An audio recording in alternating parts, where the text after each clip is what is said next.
Episodes, 10 years, it's amazing. Stephen and I were just talking this morning that the little spaceship that landed on the comet left about 10 years ago, so yay for us, and the little spaceship that landed on a comet. Our studio, if not our network, more on that in a moment, our studio has been unfailingly supportive to us, so thank you to Gary and Dana, Bruce and Mandy. You have been like I have complained and whined and whinged and bled and wept to you so many times, and you've always come through. I really appreciate that. Now that you're the head of the network, actually I do have to thank the network because and this sounds like a backhanded compliment, but it's not. I promise you. Thank you for keeping us on the air, even when you hated us. And there were always supporters at that network who did not hate us, who just kept us breathing. We moved around, it was difficult, but you kept us on the air for 10 years. Thank you. We can go long, well, I don't want to speak for you, Stephen. We can go longer. Stephen's a little fluish today, a little negative.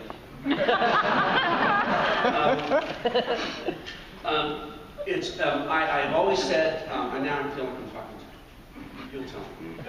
I'm just taking a little nap. You're nothing without a cast. The main thing you need to go for any length of time, much less 10 seasons, is a cast. We had that cast right from the beginning. A couple of latecomers, but oh my God, what a great cast. And I want to, David and Emily leading it, of course. People are still interested in watching what happens to them. We can do our part to make that happen, but a ton of that energy has to come from David and Emily. And I'm also just going to point out that they still like each other. That might be another of Gary's interesting numbers would be, how many co-leads on a show still like each other, and I think the number's 2. And that we've all been in other places, that transforms. That's one of the reasons the set is as happy as it is. Where are David and Emily? Stick your hands there. They're the 2 good-looking people. And of course, but I mean everybody, and the Squinterns who have come in. We've been really lucky to get our Squinterns. Okay, I really want to stop talking. Well, that's because your name's coming up. Ian, Gary, Ian, where are you, Ian Clayton? There's his hand. He's not a tall man, but he's extremely white-haired, which helps. Ian, a lot of people came into our show at crucial points and transformed it. I think Ian is the most high profile, or the most important of all those people. Ian came in and transformed our show. We are forever grateful to you, Ian Toynton. Thank you. If you're over there. I have to thank my pal, Stephen Nathan.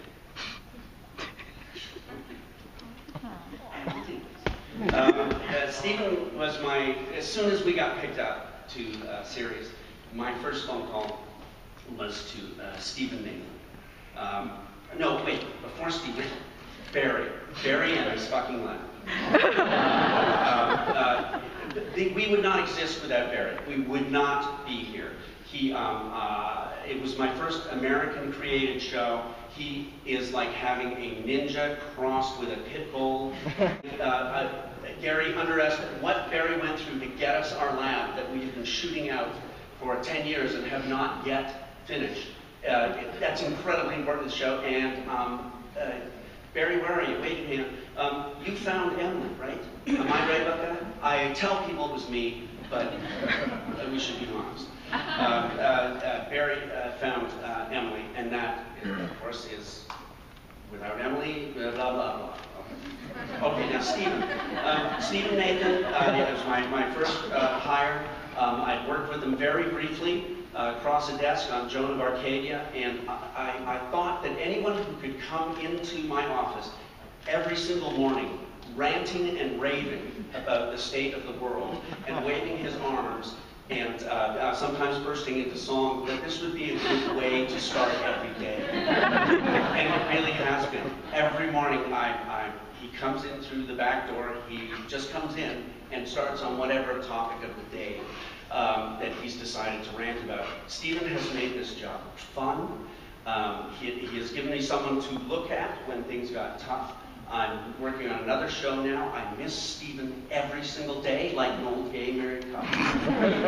And I'm so pleased that he is pushing forward and shouldering Bones as we go into our 10th season, and I hope beyond. So this is Stephen Nathan, and I'm going to stop talking now. I went way longer than I expected.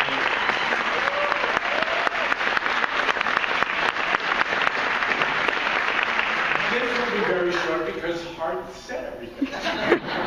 But I just have to say how grateful I am to everyone here. I've been doing this a long time, Bones I mean, and everything else. And I've never been in a situation even remotely like this. From the support of the studio and the network, and to everyone that I get to work with, all of the people who make this experience one that is a rare and wonderful experience.